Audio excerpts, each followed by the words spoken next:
Hello, welcome to the meeting tent, an ongoing discussion of the work of Stan Tenen.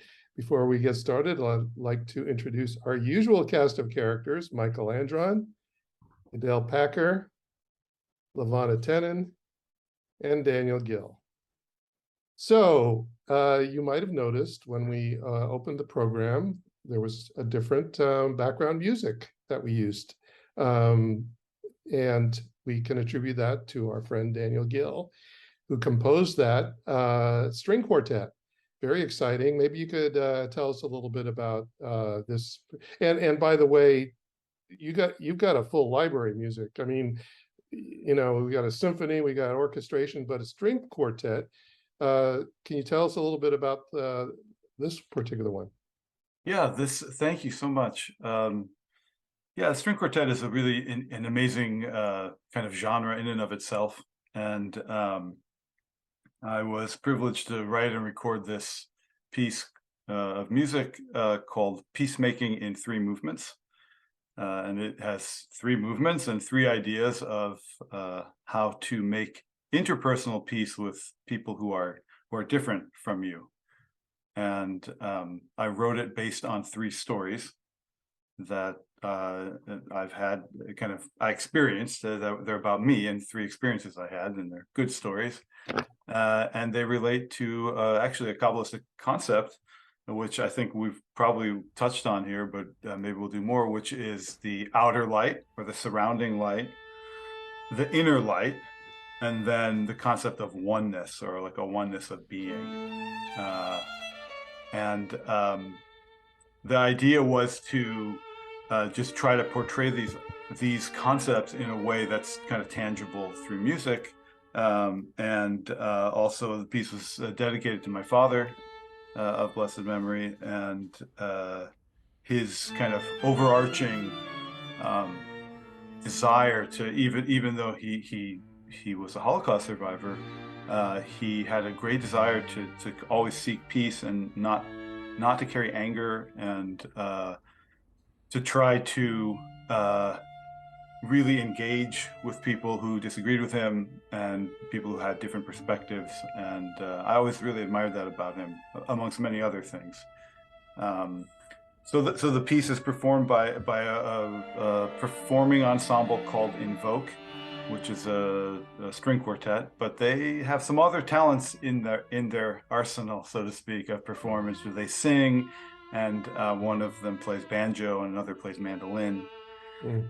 So this piece, the string quartet, my string quartet, Peacemaking in Three Movements, has all of those things in them, and they kind of culminate in the finale of the third movement, which also carries one of the oldest Jewish melodies that we know about, which is an Andalusian piece that the Moroccan Jews use to this day for the Song of the Sea when they pray. Wow. And that's in the third movement. So it's it's really neat for me, because this opening for Jewish music, there's a lot of great Jewish composers who are published and current, and I think there's another one even on this CD that's coming out, but there are not very many that get published with, like, oh, here's a Jewish song, like it's really it's very special. So this is being published by Navona Records, and it's a series called Quadrants Volume 4, and maybe we'll have a link somewhere. And there's a lot of, the whole CD the whole album is excellent. I mean, these composers are really like top of their game. I'm very honored to be a part of. Now you're using a phrase that some young viewers may not be familiar with: CD. I assume it should be streaming somewhere. Yeah, no, I actually have somewhere. Here, hold on. I mean, they gave me like press copies, of the CD, but it's really, the release is really online. It's on streaming platforms. So if you go to the link for Quadrants Volume 4 from Navona's catalog page of this release, at the bottom there are all the links to dozens of streaming sites. Yeah, we'll post that on our YouTube site so people can get that link. Yeah. Very cool. Well, thank you. And Sure. Thank you. yeah, it's just wonderful. And like I said, Daniel has a lot of other pieces. If you go do a little search on YouTube, you'll see some orchestral work that he's done over the years. So it's very cool to have. Yeah, I can send you there's a playlist called concert music, although you would be missing out on some of my other music too, but the concert playlist is pretty substantial. You can also go to danielgill.org. Oh, Awesome. there you go. Okay. Yeah, so everything's there. Very cool. Okay, well, Anyway. thank you. And also, Adele, before we open, you introduced some books on the alphabet, and I know if our audience is watching this, they've got to be interested in the alphabet, and there are a lot of books people have written over the years. Let's see a couple of them that people might be interested in. Yeah, so I was kind of tickled to find this book in a used book sale. It's The Alphabet Creation by Ben Shahn.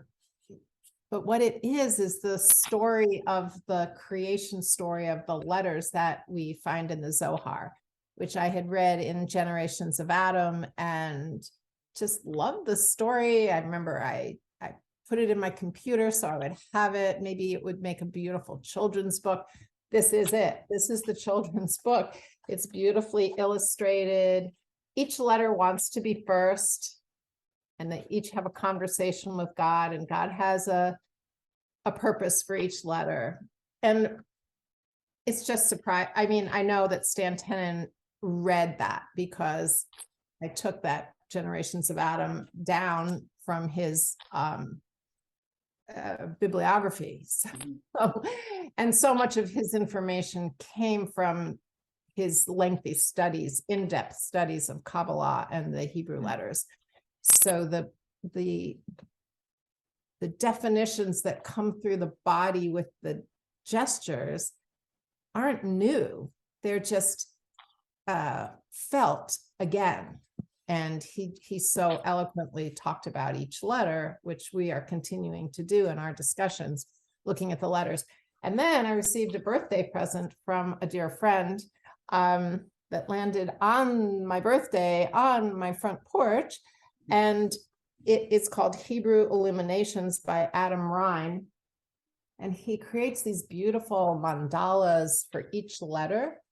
And you can get a sense of how beautiful each page is. It's really a coffee table book. But the content's also beautiful because he uses the Ashrei prayer that has the letters in alphabetical order, Aleph, Bet, Gimel, as the first letter of each line of the prayer. And each prayer is an exaltation of God's presence in this world in some way. And he writes that as the beginning of each letter's chapter is the line from that prayer that begins with that letter. And then he discusses more of the Kabbalistic meanings. And it was so rewarding to read it and see, yes, I know that from having studied with Stan. So it makes me really feel connected to the sources that he was connected to whenever there's redundancy. And I love collecting books. I was told this one just might be a collector's item. I don't even know if it's in print anymore, but see what you can do if you're interested in these books. Okay. Well, great. Thank you so much for that. Maybe we'll be looking at other books on the alphabet as we go along. Okay, so let's get started. We're going to continue our analysis or investigation or review of the Hebrew letters based on Stan's chart, his matrix of meaning. And so if you've been following us, you know that we're not going necessarily across from, Aleph along to Tet. We're going in a vertical fashion because we're seeing the three aspects, and we've been able to, and Stan was able to show the relationships between these letters. Today we're looking at Hey, Nun, and final Kaf. So let's take a look. Let's take a look at what Stan has to say about these three letters? Hey, pronounced H or silent, has the same value, means a window. It means as a prefix the, and it's also a feminine singular ending for many words. It's cognate to our silent ending letter E. The hey at the end of a word in Hebrew is often not pronounced, and the E at the end of a word in English is not pronounced. If you put a T in front of it, the hey is the, literally, and it means opening to, an open, seeking, or framing. It's a window. The next level, which is a kind of connection between things inside and out. It's a window. It's connecting inside and out, though. In fact, the next letter is nun, N. Means a swimmer or a fish, and that's an Aramaic term, but there doesn't seem to be any better. And it denotes the past tense as a prefix sometimes. Our English equivalent would be to go on, noon, or noun. It represents a nexus, a neck, an intra-connection. The connection between AM and PM in the middle of the day is the noon. Opening in, continuation, interpolation, onward. It means, like, refers to the spinal cord or the neck, the interconnection to passing on or falling in. Interconnection. The final kaf is a repetition of the earlier kaf, but here it's applied as a final. Its outer connection, here it is as kaf, K or H or K again, means a palm, indicates possession at the end of a word as a suffix. This is the final K.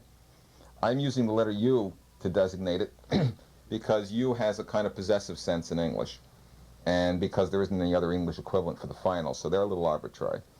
But also because it relates to the Greek letter upsilon, which is properly the U in English.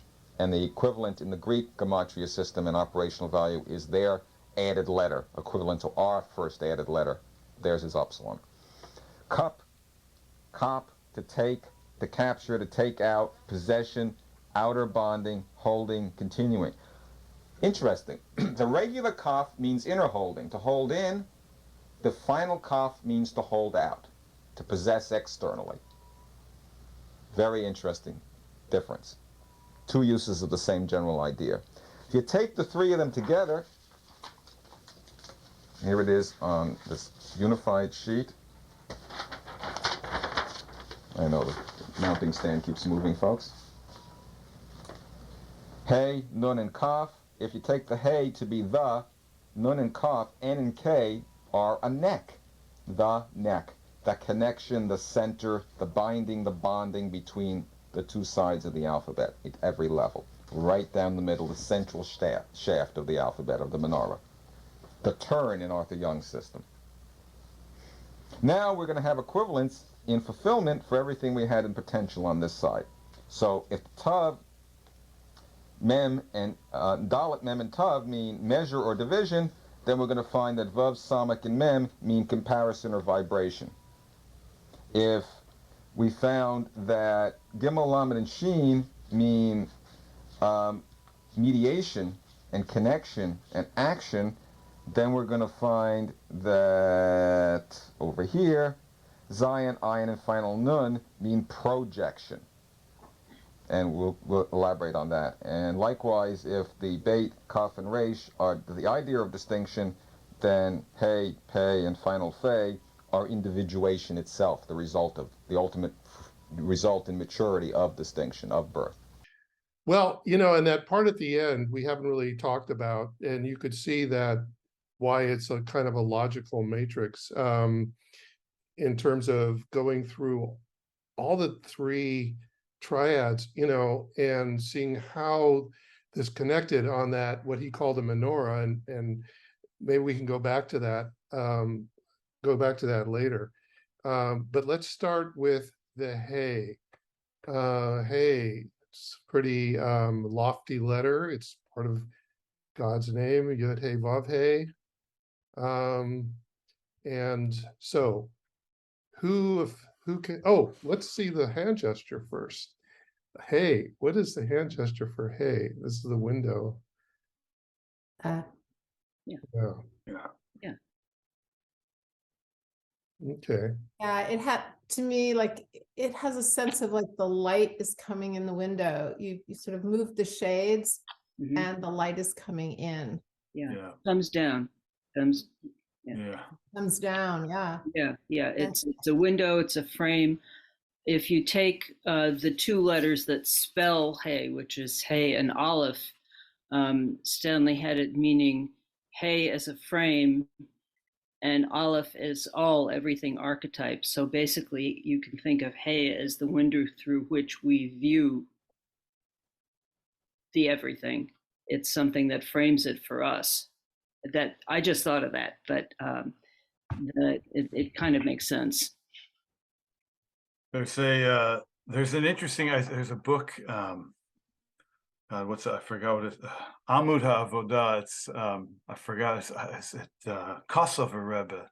And it's kind of, he was a real Kabbalist, and the book is actually hidden inside a volume of that I have. The copy I have is hidden from like the late 19th century or late 19th century. It's hidden inside like a law book, a Jewish law book. Like, so the cover says like, Yeridea or something, like this the main one of the main sections of Jewish law, and then inside is this Kabbalistic treatise by this wild Hasidic Rebbe, because someone was trying to hide it from someone, and he says in there beautiful. It's very interesting because he actually uses the metaphor of a window as like how we should understand the descent of light. So like if you have a light source that's directly opposite a window, it comes right in.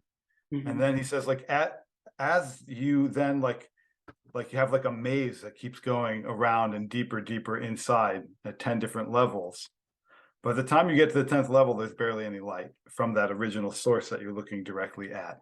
So the light reflects around, but then at a certain point you start losing it, and there's very, very little light when you get to the end. It's just it just seems like a neat metaphor. And it was exactly when you said, it's like a window, and it is, I thought of that, and that the light comes through, by doing that movement. I thought immediately of this Kabbalistic treatise. I think it's called Amud HaAvodah. Amud.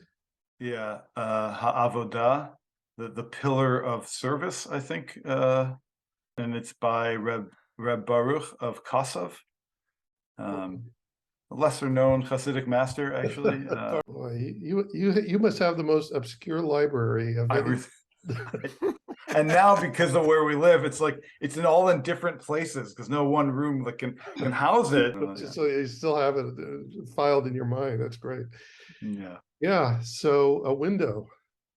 The drosh that I kind of receive as I do it is the kind of knowledge that comes to us. It's not the kind of knowledge like we're working for. That's more like lamed learning. But I think hay is, there's a passive ease to it. It's the kind of learning that just, children just pick it up. They don't have to be taught some things. And it happens to us. We'll just go, oh, like something came together, something got integrated, the light came in.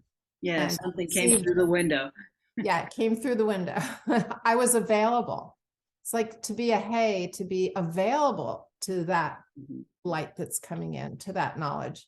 Mhm. And I know, A window. right. And there's never the same definition for two hays in the same word, or two words that are repeated in the same line. There's always some depth to the second hay.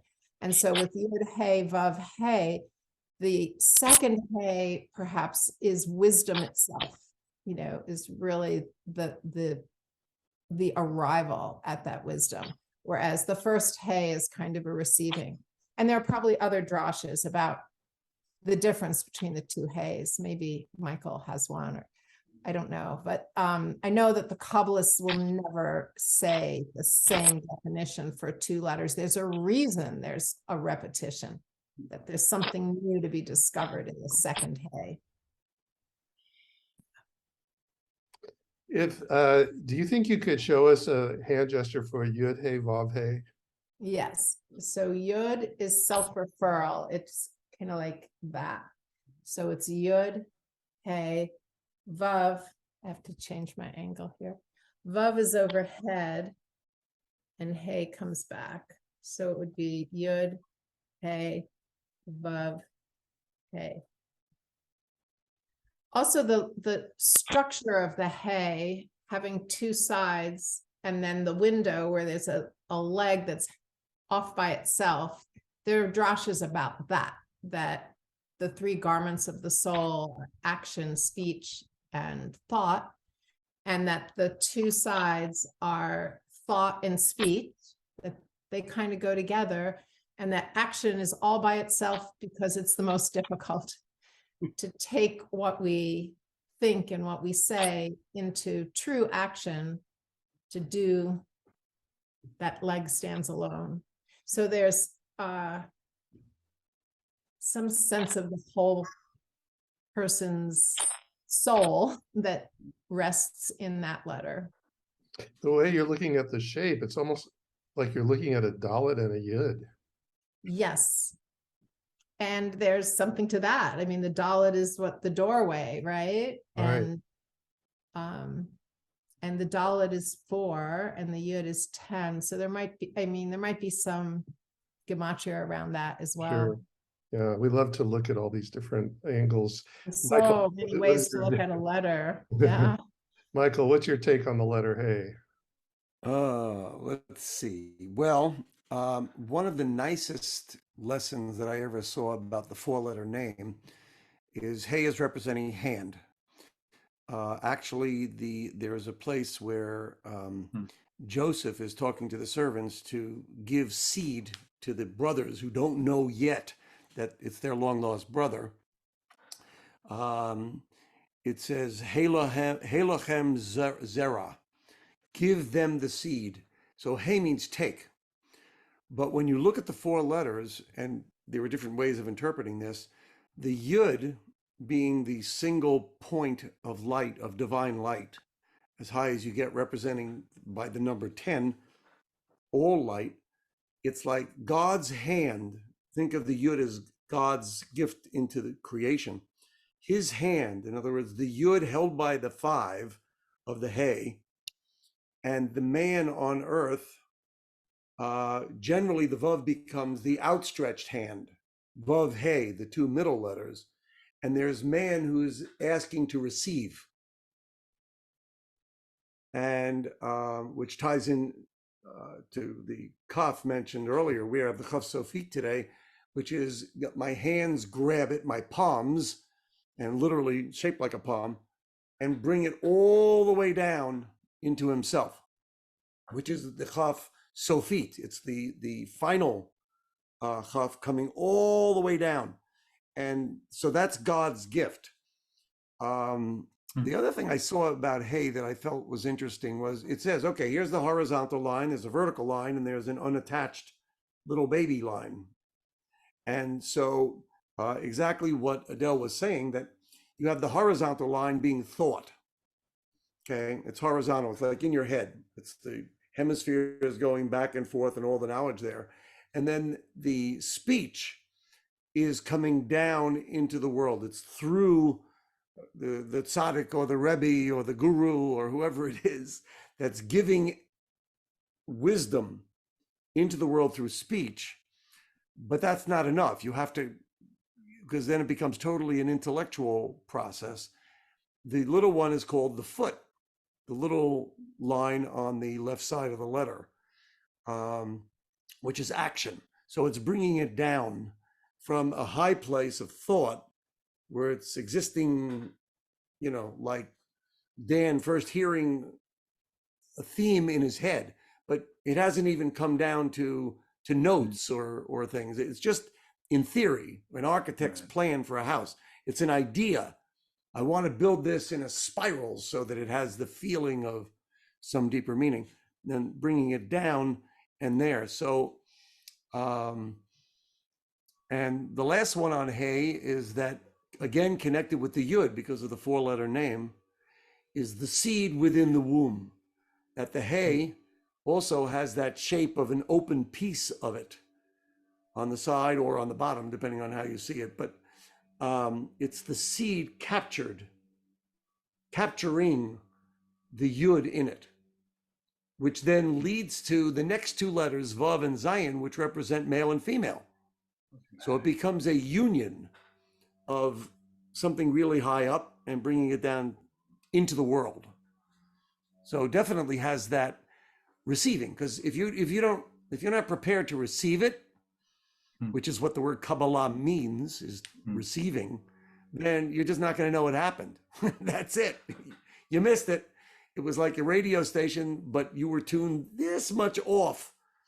And so you didn't hear, NPR, you heard rap music. Not that there's anything wrong with that, but you're hearing just a different, because you missed it. You weren't ready to receive it. Standing at the doorway or standing at the window and being ready to receive the light that Adele's image and movement of opening the shades, or shutters,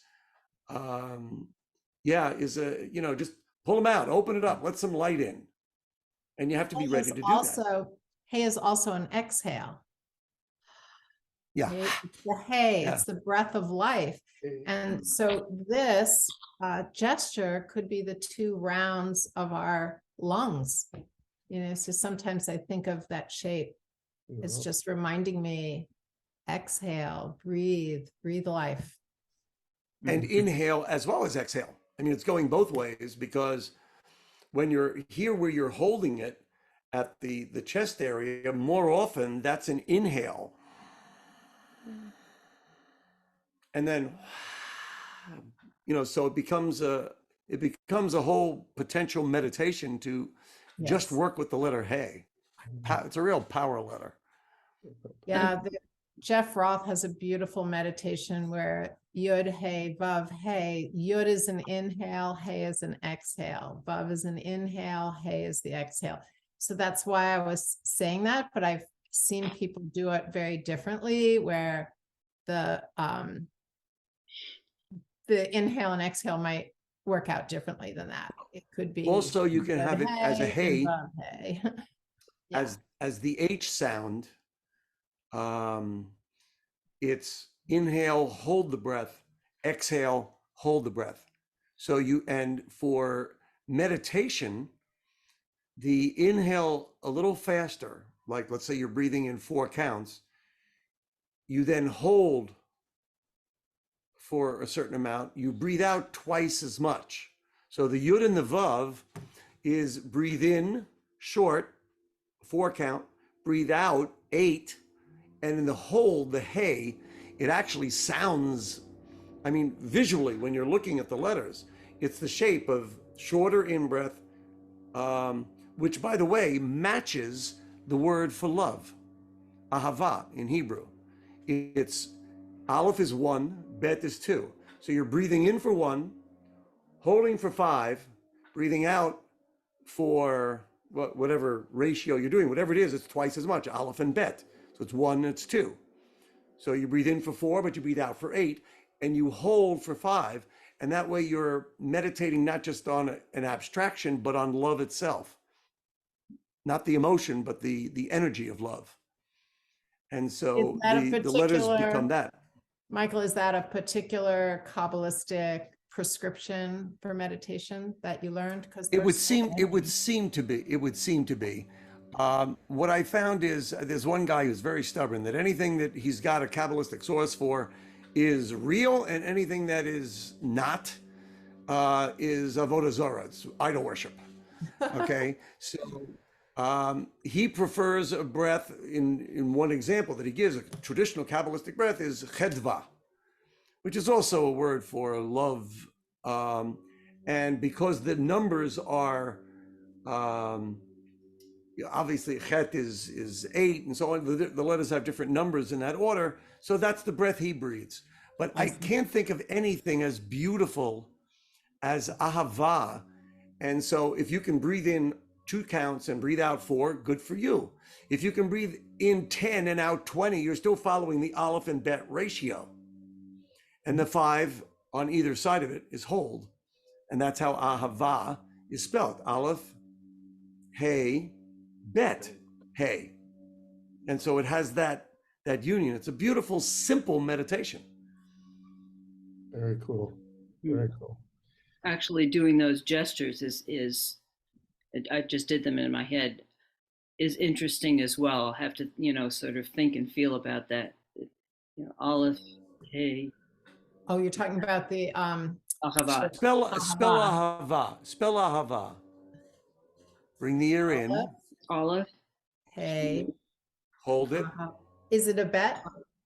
yeah, it's a bet. So Yeah, it's a bet. bet, From hey, it would tumble down to a bet. bet, and then go back up. Hey.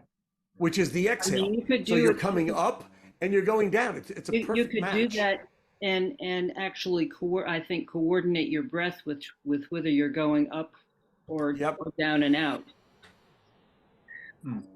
Wow. Hey, Hey. bet. Bet. Hey. Yeah. Yeah, Yeah. I did a dance with some children and we did those letters. We did Wow. love. Ahava. Yeah.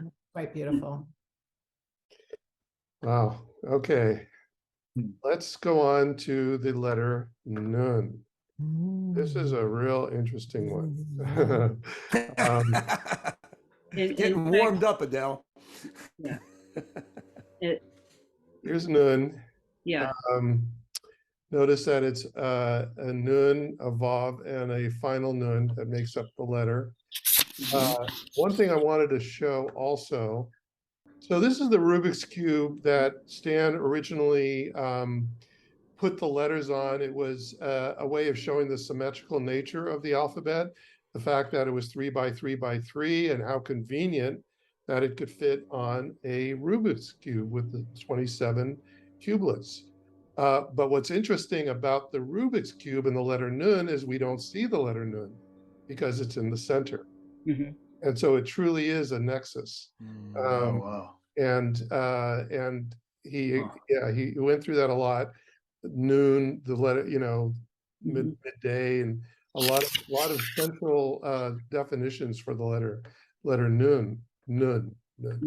So, Levana, did you have something to say about that? Yeah, I mean, if you just take the letters that spell Nun, Vav, and final Nun, the meanings that Stanley has put together for that is Nun, which is connect, Vav, which is multiply, and the Nun final is to project to infinity.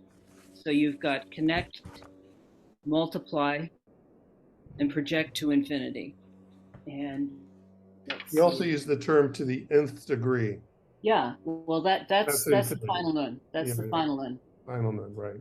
The final We'll Nun, be which talking is about. actually the gesture for final Nun has hands raised all the way over your head. Yeah.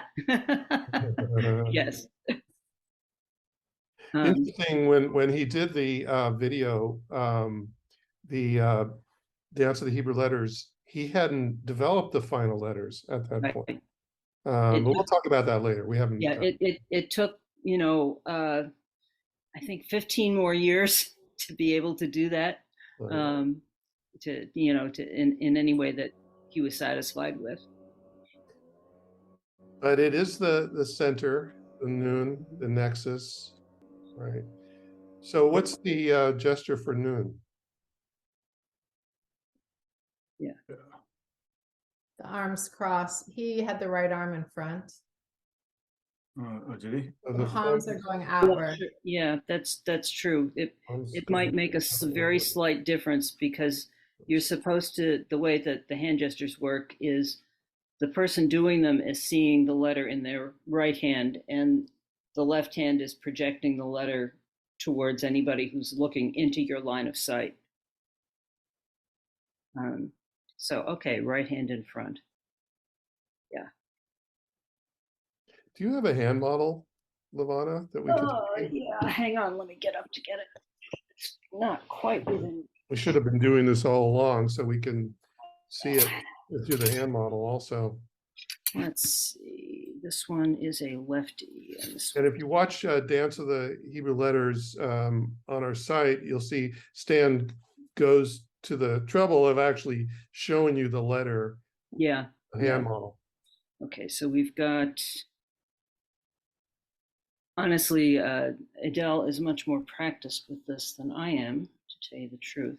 Right hand in front and left hand like this. So it would be Right. something like that. Right, so looks like a nun. And again, remember that the letters that are being displayed are not the letters that you see on a current Torah scroll. They are the letters, the most common place to see them is if you've got a copy of the Talmud. The commentary of Rashi is written in this particular font. And if you have, this was apparently the type of font, that's a modern term, but whatever, that Nachmanides, Ramban wrote in. There were manuscripts of his that had that handwriting. That's the best reference to that discussion is The Alphabet That Changed the World. Yeah. Gets into that. So There's the interesting thing in the Ashrei prayer. In the Ashrei prayer, the one letter that's not there is the Nun. Yeah. Mm-hmm. oh, Yeah, And there it is It's hidden hidden. inside that It's cube. hidden. It's right. yeah. And So yet, that's it. everything turns on it. And that's Right. it. I mean, that's the other thing is that the letters, at we did the presentation on this, Adele and I. The letters of the central pasuk, Poteach et yadecha umasbi'a l'chol chai ratzon, open your hand and you give satisfaction to all life. It's Poteach et yadecha, it's Pei Aleph Yud, umasbi'a l'chol chai ratzon. So the first half of the pasuk of the verse are the letters Pei, Aleph, Yud, and the second half is an explanation of those things. and So it's in in the Art Scroll Siddur, it Yeah. tells you to look at your hand while you're saying that line. Mhm. yeah, and it's considered, but so Poteach is paired with umasbia. So the Pei, right, is paired with satisfaction, right, which is related to eating, right? Well, and yeah, go ahead. And and then the Poteach at Aleph, l'chol chai, l'kol, like the whatever the archetype, and then Ratzon is the hand, the will. Mhm. So they kind of pair off, which is interesting. By the But- way, we're referring to a prayer that is said in all three of the daily prayers called the Ashrei, and each line it's considered to be a Kabbalistic prayer that starts with each of the letters of the alphabet, except apparently we accept Nun, and just as a reference, we appreciate. They made up a meaning for that missing nun. They said, well, it's the beginning of the word nofel, which is to fall. And that's kind of a negative. So they skip it. I was wondering actually if they mentioned that in the book because he's using Ashrei as a sequence, the book that you showed. Well, it's also it's by King David. I mean, it's Psalms. Tehillah It's David. Psalm 145. It's Psalm Yeah. 145. So for those who are Yeah. listening, they can look at it. But in Yeah. English, you won't see that it's an alphabetical acrostic unless somebody was very clever in their translation. And it's that important that it's one of only a few things in the prayer book that's repeated at all three prayer services, the morning, the afternoon, and the evening. But because it's not in the evening, they put it twice in the morning. It's like something like we need to run through the alphabet twice when we get up. Like, get in there, folks. Log on to the inner energy of the alphabet. So going through an entire alphabet Gimel Daled dance or movement would, for somebody who's doing just movement and not saying the words themselves, that would repeat twice. Maybe the coming and the going, like we were talking about with the hay, sort of the inhale and the exhale. I found something here on Nun. Nun corresponds in Torah to the image of falling, which is maybe why that was either their excuse or their trigger for saying that we shouldn't have a Nun in it. The soul of the Messiah experiences itself as continually falling into the world. If not for the ever-present hand of God catching it, it would crash to the ground and shatter. So the consciousness of the fall is the reflection of the egoless state of the fish, which is nun in Aramaic, as Stan described when he was going through the letters. So there's definitely a give and a take. There's holding on to it for yourself. That's the horizontal part of the hay, so to speak, here. Okay. And then there's the bringing it into the world. So it's coming in and we have to catch it. There's the falling and the catching. What's the source of the commentary that you wrote, that you read? That particular one is a little esoteric, and It's like everything else. it's called the Hebrew letter. Yeah, well, or a lot. This one, if I was going to mention a book, I would say, okay, get the Wisdom of the Alphabet, because that's a great one. It's got a whole. It brings them all together, and all the stories in the Midrashim are in there. Right. And that's an art scroll book. The one that you really have to be a specialist, and not one of Stan's favorite people apparently, was Yitzhak Ginsburg's book, the Hebrew letters. But yeah, It's very complex because it takes every letter and does 9 dimensions of it in the world, in the soul, and in divinity. And each of those is either the name of the letter, the form of the letter, and the number of the letter. So it gives you 3 times 3. It's like 9 very esoteric things, and very, it certainly is more of a Chabad commentary, because a lot of this stuff is derived in the Tanya and so on. And he is a major Chabad rabbi, Rabbi Ginsburg. So, but it's much more difficult. I mean, you have to know a certain amount of Kabbalah to have a clue as to what he's talking about. Yeah, and he's very structure oriented. Yes, actually, a lot. He is a musician. He's a musician, you know. He composes music for cello. Cool. And but he's also a professor of math. Yeah. And so his number equivalents are not like anybody else I've said. They just go on and on. Yeah. And you know, it's his meditation. Interesting. Yeah. Yeah, there's the thing for the Mashiach, for the Messiah, and the letter Nun is a Talmudic reference, actually. Yeah. The Talmud asks, I forgot where, I don't remember where it is, but I saw it one time. It's what is the name of Mashiach going to be, and a bunch of opinions, and one is Yinon. Right. Which has both nuns, the regular nun and the final so it's nun. Yud and then the spelling Yud, of Nun. Yeah. So like the will of this concept of Nun. You know, Yes. that, and I think the Talmud ends on that, says, oh yeah, that's the last opinion, you know. So I mean, I remember I think you know, when she comes, the Mashiach, I think a lot of people are going to be surprised, you know, because it's not as opposed to a messianic. You know, if you look over Jewish history, like every time there's like messianism floating around, it's never like a good time in history for us. It's always like it's either during, before, or after like some cataclysm. That's because we thought of the Mashiach as male. That's why this time round I'm with it totally. Yeah, no, so me too. No, so there's like the Mashiach of the like religious fervor, and then there's like the actual Mashiach, and they're totally different things. Just as an aside. Or there's those of us who don't believe Mashiach as an individual, but a state of mind of consciousness. So absolutely, yeah, we don't know for sure. But you say, you know, they say there's Mashiach ben Yosef. There's a Mashiach ben Yosef and a Mashiach ben David. Right. One's going to tell us that the other one's coming. But think about it. Yosef means to add on. Okay. And David means to love. Yeah. The root of the word David is one of love.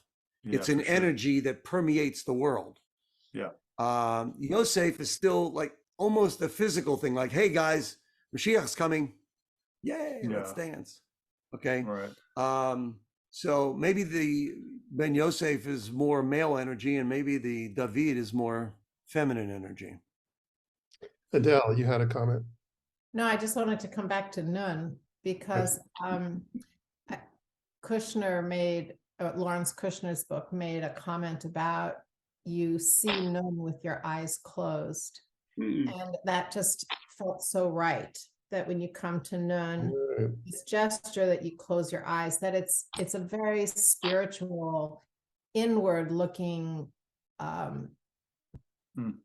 each of the letters is giving us some piece of an understanding of who we are, right? Like the hey is already alluding to these garments of the soul that show up in the world, our thinking, our speech, and our action. But the nun is really soul, right? Nefesh, neshima.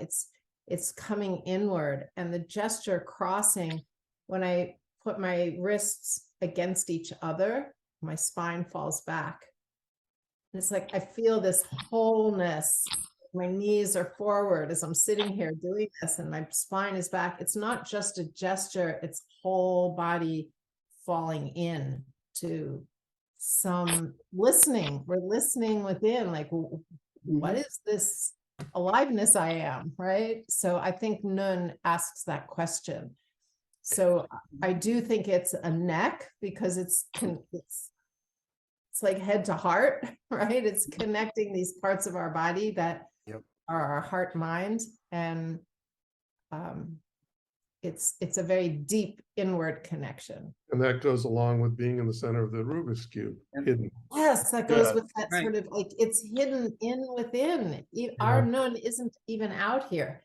It's like you have to kind of push your wrists together and fall your spine back and see it's somewhere inside that you get the sensation, the bodily sensation of Nun. Right.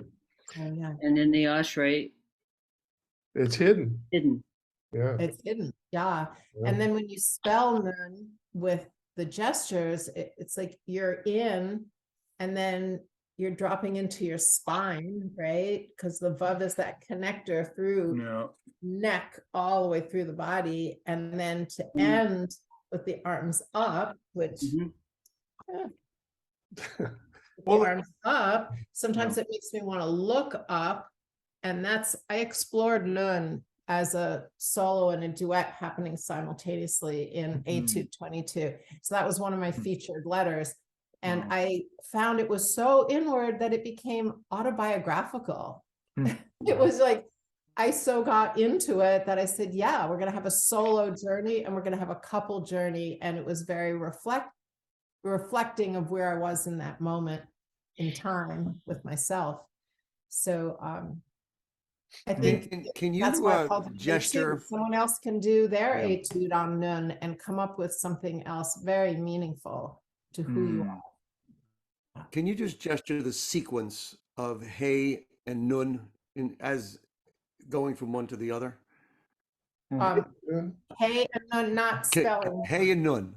Just Yeah, hey and right. No, just Hey and Nun. The final Nun or the regular Nun? The 50 Nun. Yeah. Hey, Nun. Well, that's cool. One more time. Hey. Hey. The eyes are open. You're letting the light come in. And Nun, I would close the eyes. It's much softer. This is really you're so like, open. Could be some, your elbows have to be out in order to do this properly. Which opposite. Your elbows have to be out in order to do this properly, which opens up your chest.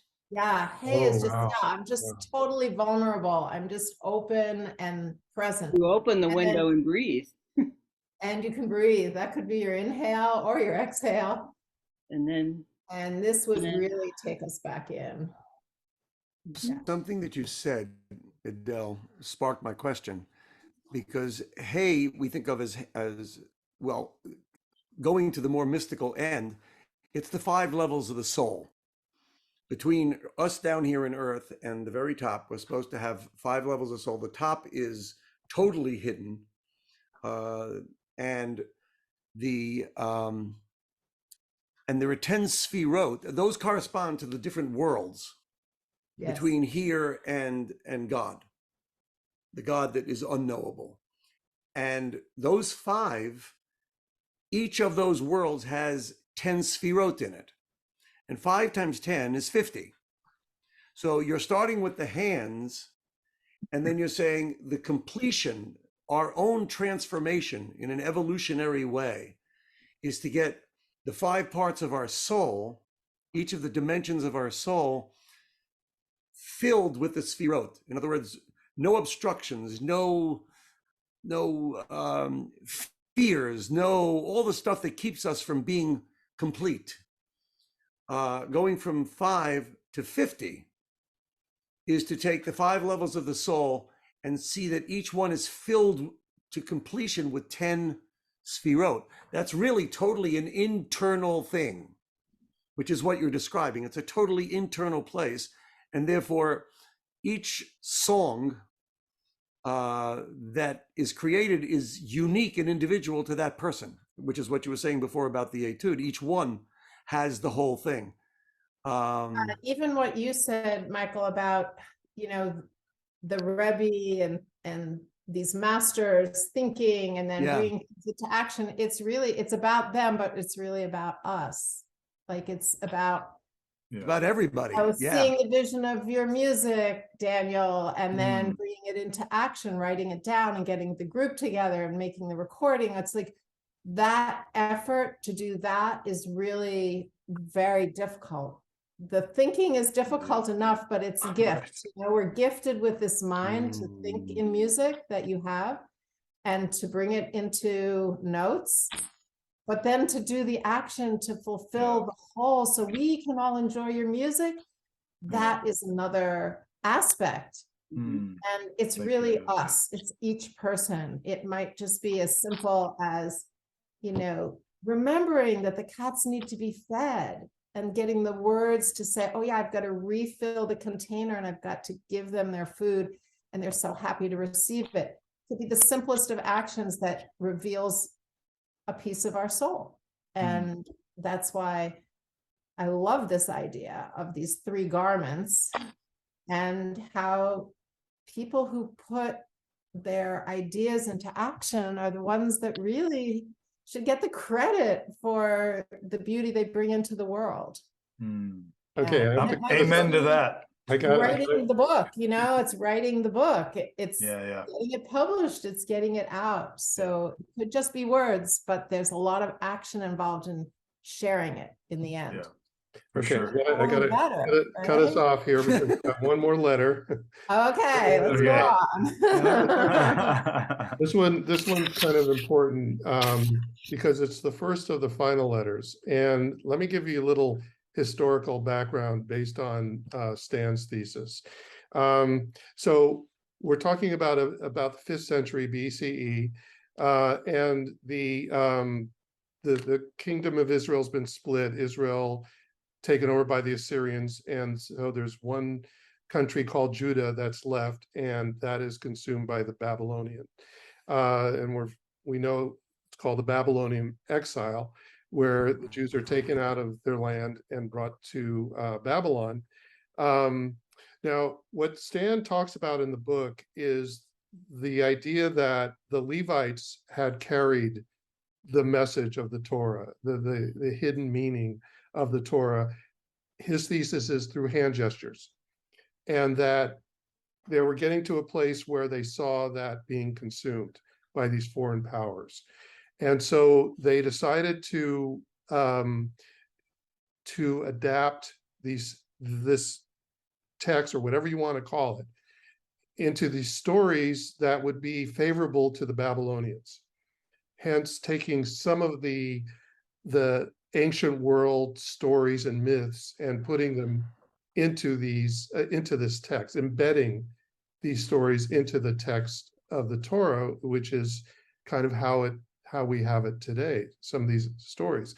Now, the other thing is that he's talked many times about the Torah being originally, and we know this by statistical analysis, a string of letters, that for maybe 1,000 years, there were no word divisions.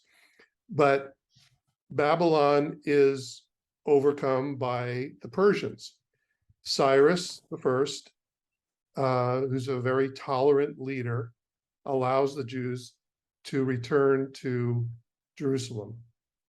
And so the greatest sage in maybe Jewish history, Ezra, according to Stan, takes this text of string of letters and divides it into words. And according to Stan, the final letters were redacted, that it's not that they all of a sudden decided on these final letters, that they were already in place, but they had been lost or forgotten, or I'm not sure that part of it. So, and then the question also remains, and maybe we can discuss this, in some level, why these letters, why these 5 letters become the final letters. And I'm sure it all kind of fits in together. So now we have the final letters. And one other thing is that, and the way the story goes is that Ezra, they brought the people back and had this mass gathering, like the Woodstock of the ancient world, in which Ezra chants the Torah. It's chanted, not spoken, not read, it's sung. And now the final letters are in place.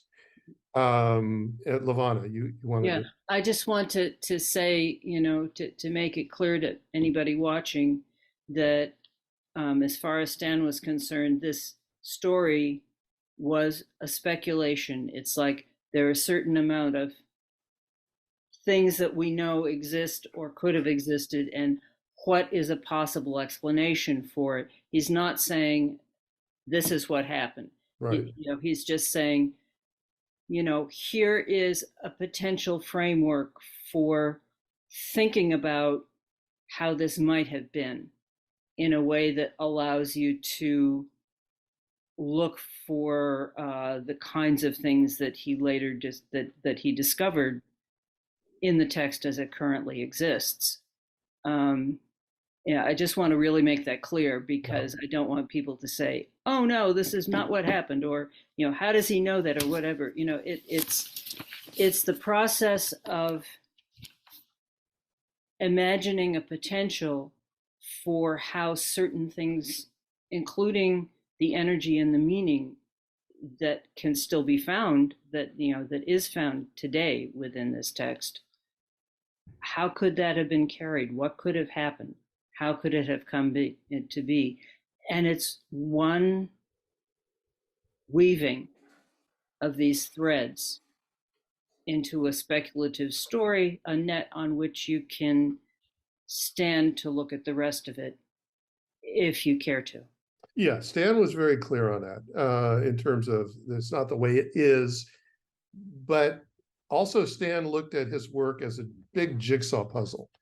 And this was an important piece of that puzzle. When you tie it into all the other elements that he was working on. Now, before I get into the specific letter, does anybody know why these 5 letters were the final letters? Why they're attached to those specific letters?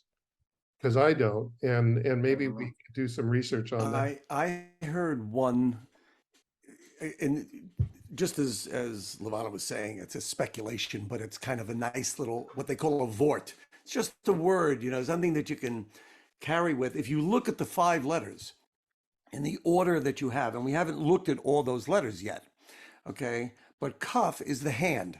In other words, the desire to receive. We talked about that, being ready to receive. The final mem, which is the second one of those, is the entire water world that we live in, and the fluidity and flowing. So we're desiring to receive the complete flowing, and we get to the nun, the final nun, which is a representation of the 5 levels of the soul being complete, and therefore receiving the full light from the water world, the big water world. that we live in. Pe, the word means mouth. Pe, it's a mouth, it's speech. So then what? Now you're complete. You're the mystic. You're sitting on the top of a mountain somewhere or in a shtetl somewhere, and you want to receive it, and you're in that world, and you bring it in, and you come close to perfecting yourself. Now you have two options. You can share it by speaking of it in more or less esoteric terms, or you're still not done because you may not have the perfection of it. And the final tzadi, which is, we say tzaddik, it's the first letter of the word tzedek, to act correctly. Now you've gone through a journey from wanting it to being in it, to log on to the internet or internet, as the case may be, to log on, to try and complete yourself, to speak about it, and to hold on to it in a silent way, the way the wise person knows when to speak and when not to speak, and when to do right, which is tzedek, justice and correct action. So that was what I had heard as a sequence for the lesson of the 5. That's it. So that's based on. It's a nice lesson. It's a nice Yeah, yeah. lesson. That's based on the sequence of those 5 letters, but Yes. it's not attaching specifically to the letters, the original letters. But it's a good explanation. You said something about a computer or software or something. I heard you say you were tied into some Logging onto the internet. logging on the internet. Okay, Yeah. I'm going to use that as a segue to a quote I found by Arya Kaplan from his book, The Bahir. And he says, rather than, excuse me, rather than a book, the Torah was very much like a computer program set to produce a specific book from specific events. Well, that was definitely The an idea computer that is a Stanley wealth of stuff. encountered. Yeah. Yeah, it's Yeah. that was one of the earliest ideas and framing that he encountered, and he just, he said, "Oh yeah, right, okay," and ran with it. There you go. Okay, so let's take a look at the Kaf final. It's made up of the original Kaf and the final Kaf. This word is Sophie. It means, I guess, final. Yes. Yeah. Yeah. So what do we make of a palm? It says palm. Here, let me get rid of this. Indicates possession, containing. Yeah. Grammatically, when it occurring at the end of a word, it indicates possession. I mean, that is the suffix. If you stick it on a Hebrew word, it's possessed by, it indicates possession, like the apostrophe S. Yeah. Mhm. It also, 4 out of the 5 final letters go down below the line. Mm-hmm. In other words, all the regular letters are in there. The Yud is the only one that's hanging, and the Kuf is the only one, which we talked about on the first sequence of 3 letters. The Kuf is the monkey one, and its tail is reaching down. But it's as if in this world that God created, the goal is to bring it down, to bring that energy down into our lives and make better lives. And when you take the letters, relevant to what I said before, the Kaf, the Mem, the Kaf, the Nun, the Pei, and the Tzadi, those 4 letters all take a letter that's sort of, we got it, it's in the world, and we're bringing it down deeper inside of ourselves. Well, the way he was explaining it was these final letters were an outer extension of the inner letter. So if Kaf means palm or cup, I guess. Yeah, but It's holding it's and doing now that. we're Yes. expressing. Yeah, but it's one thing to hold it, and it's another Right. thing to bring it inside.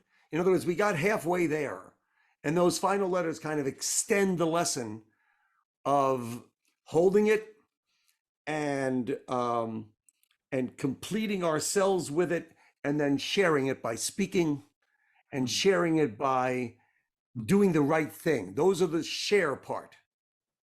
So it really is, takes exactly what you're saying. There are, It's interesting. completion. Interestingly enough, there are 5 things we don't do on Yom Kippur. I wonder if they relate somehow to these 5 letters. Ooh, I'm Say gonna what work they on are. that. What are the 5? Gosh, okay. No, No, I know eating. them. I know them. I'm Yeah, just super tired. yeah. So we have the no relations with your husband or wife, Right. between husband and wife or whatever. No washing, no anointing, and no wearing No leather. No leather. and no wearing leather. No leather shoes. You can actually wear a shoes. belt, but So no those leather are 5. shoes, So it's yeah. right, and then no eating and drinking. Yeah. Yeah, no anointing was a tough one. I always had a tough one with that one. Right. Well, it's Talking about ancient world rules here. But Yeah, I wonder if really. they'll relate some. It's a deeper question than we probably have time for today. But it's just an interesting observation. I Yeah. wonder if they somehow relates. Let's look at these 3 again. Hey, Nun, and final cough. So, any last thoughts on the relationship between these 3? I just before I forget, I found a reference in a Kabbalistic book. He had another Kabbalistic book, an Italian Kabbalist called Yosef Chikatilia, and he references a Zohar that really seems to reference the hand model as a device that the prophets used, and it talks very specifically about how the specialty of what was going on there was that it reduced itself to whatever the individual was able to do and to envision. It's a whole beautiful treatise about the need for creative imagination and visions and how important that is to becoming a holier person. Which is, again, it's not something you're going to find, unfortunately, in most left-brained Judaism. But I definitely think that this Stan's entire life as an example of doing exactly that, using his particular skills and his particular imagination, and using it in such a way that he exposed this inner holiness that only he could do. So it's not ignoring logic, but it's certainly part of envisioning and thinking and creativity and looking at creative things is a huge part of it. It's like you have to have both. Anyway, I just wanted, before I forgot, I wanted to mention there is a source. I'm happy to share it. Maybe we could do something on it at some point. Yeah. Oh, great. Okay. All right. Well, I think I think we yes, should go ahead. just gesture that final cuff because we haven't Oh, done Yeah, that. let's do it. Absolutely. And then when you do those 3 letters together, hey, nun, final cuff, you're coming down. So maybe you're bringing down, but they do go down. Yeah. So it would be hey, and then it would go to nun, which is more middle level. And then the final is the letter, the hands come down at your side and your palms are forward. And there's something that's just amazing. so simple about just standing and allowing the palms to be forward. The palms I'm are glad you forward did that. here. Did I Yeah. do it correctly, Lavana? Yeah, you did. Yeah. So the way I remember it is cuff, the palms are forward. So when the hands are down, the palms are forward. And it's just so simple. Your arms are just draped over your shoulders And look at that expression simple. of where you're It's standing. moving, it's just moving way down to the. But just this idea of you're just opening up yourself, He says, look, I'm opening myself up to you, the world, as a human. I mean, it's just such an expressive. Right, this sort of archetype of, awareness, and we're up, and then we come into the spiritual, which is what he calls inner spiritual row. And then we go to the outer where we're just physical, we're just in our physical body. aware we're- with these palms it's- forward. And, of and the we're arm. sharing. We're sharing. Sharing. Great. Well, it's Because- also like, it goes like that. I mean, it's like these Yeah. two triangles that come down. And Yes. this is completely inward focused. This is kind of halfway inward focused, and then this is completely open. You mean this is like your hand is like almost backward. It's like really closed. It's just the opposite of that. It is from here to here. The open palm at the end is like opposites, and in between you have this in between gesture, and then it comes down. So it's like at that the nun is exactly what Stan said. It's the nexus. It's the nexus from above to below. Right. nexus. Well, in This a sense, what you're triangle down. What's that? Yeah. what you're doing is you're taking what you, if the hay is the window through which the light comes, and you internalize it, you hold it, and then you share it as something that comes through you, because this does indicate possessive. Mm. And that's an important aspect of what Ah. it expresses. Oh, that's Mm. really interesting. Yeah, amazing. Huh. Wow. There's All right. always a message when you combine the letters and you see the transition of the letters, what it's doing in your body. Mhm. Wow. Okay, I got it for you, Dan. I figured it out. Yeah, Please. take the 5 final letters, okay, and the things you can't do on Yom Kippur. Okay. I Great. got it. I Wow, got it. cool, Okay, man. Wow. cuff is holding. Mhm. Okay, that's the sex one. Okay, you're not supposed to be holding on to people. You're supposed to be holding on to something higher on Yom Kippur. Therefore, don't do this, do that. Huh. Okay, mem is easy. That's water. It's mayim. Mhm. Drink. Okay, in other words, okay. The nun, which we talked about today, which takes us all the way from way up there and down to the earth. Okay, the place where you're standing is holy. That's what God says to Moses. Okay, therefore take off your shoes. Uh-huh. Okay, don't separate yourself from the earth. Uh-huh. And it doesn't say, by the way, I read this year, which surprised me. I thought you couldn't wear a leather belt and we had to come up with fabric. It's not true. It's only It's the shoes Yeah. separating you from the earth. And finally, the tzadi, the final tzadi, is the picture of it. First of all, is the way it's drawn is your hands are up and it goes down into the earth. It's the tzaddik who is in perpetual carrying that on to do the right thing. That's a little weaker, but No, with the anointing, yeah. the other four fit No, in that very works. nicely. But don't forget. Yeah, No, that so- works though. No, that you have to let go even the of your pay. righteousness. No, that's Yes, the yes. pay. Yeah, And that the works ego, very. yeah. The anointing yourself, which tzaddik has to do. Yeah, no, that's very good. Wow. Yeah. Sorry. That's You super know, good. Wow. our Adele has audience- something to say. Yeah, Adele was gonna. Yeah. Oh, go ahead. No, I Bill. was just saying you omitted the pay, which would be the don't eat. Oh, is he Oh. eating? Well, that Yeah, was so I just that wanna was make the sure you most get that. obvious one. Yeah. No, no, That's it's beautiful. amazing. No, that's really. Do you write that down? That's really good. See, now you I think have that- 5 letters, and yeah, I'm playing like connect this word to this meaning. And it actually does work.